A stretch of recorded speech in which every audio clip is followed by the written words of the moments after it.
Nga mga ka-office, i-vlog muna natin tong ating project na double cab bago kunin to kinabukasan. Ayan. So silipin natin tong ating unit na to. So ayan. Sa kanyang makina is Isuzu C240. Ayan. Then ito yung kanyang loob.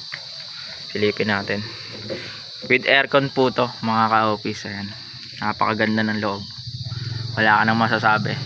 Maiiyak ang tatabi. Ayan. So ayan. Silipin natin. Wala pa yung yun lang, nakalak pala. Doon tayo sa kabila. So ito pala muna yung kanyang likod. Ayan, napakakisig nyan. Power steering na rin pala tong ating unit na to. Ayan, with aircon. Ayan, ito yung kanyang loob. Ayan, may speaker na din po. Ayan, pure stainless po yan. Ayan. Ayan.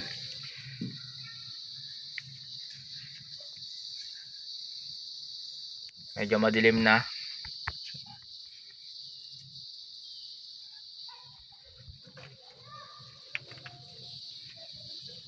Ayan. Napakaganda niyan. Ayan.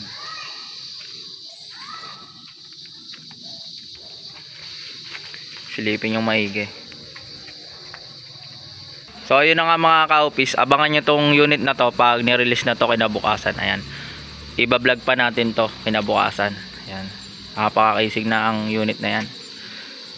Bumblebee, Autobots, Transform. So maraming salamat sa inyong walang sawang panonood mga ka-office.